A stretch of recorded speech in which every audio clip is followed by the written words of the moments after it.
Hi, I'm Andy and this is Investing Book Highlights. I started reading investing books 2 years ago. I took it to heart when I learned that the best investors in the world read, and they read a lot, and they read a variety of different topics.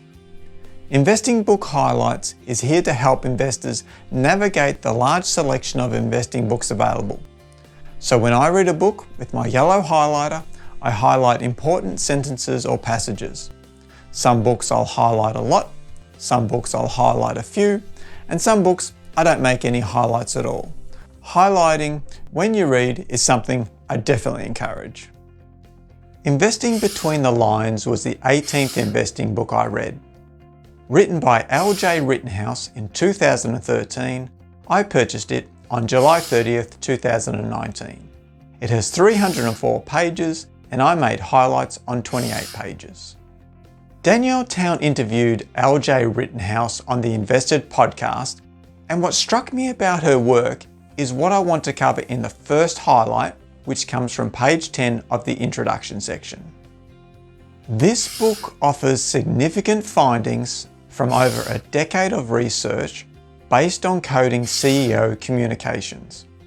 Over this time, my company has identified linguistic clues to help investors decide if a company and its leadership can be trusted. The best investors talk about how a company's management is so important. For those of us who can't pick up the phone and call or set up a meeting with the CEO, we have to rely on publicly available information to gauge whether management can be trusted or not. What struck me about this book is that there is a science that can be applied to CEO letters which can help us with that. L.J. Rittenhouse organised the 130 topics they found in shareholder letters into 7 what she calls primary systems. Simply speaking, I guess you could call them checkpoints. One of the checkpoints is called candor, and candor is the quality of being honest and straightforward in attitude and speech. From page 14, our research shows that companies that value and practice candor outperform companies that do not. Is there a better reason for management to be honest than this? Companies make money for their shareholders. If research shows that honest companies outperform dishonest companies, why do some still practice dishonesty?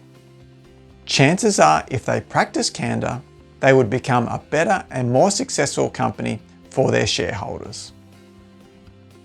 This final highlight from page 91 describes another benefit of candor.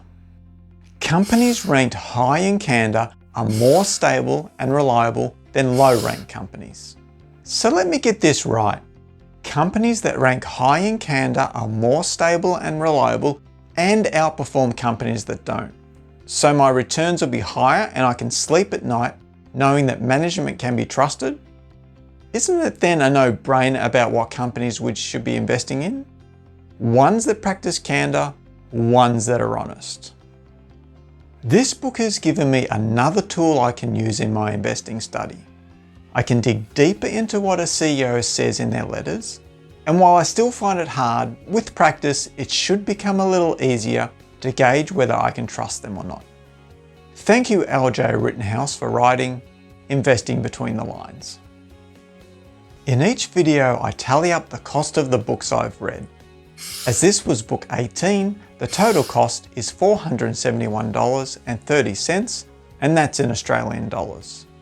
To help build this channel, please click like and subscribe.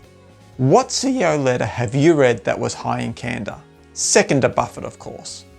Leave a comment or question below and I'll be sure to follow up. And I hope your day is full of highlights.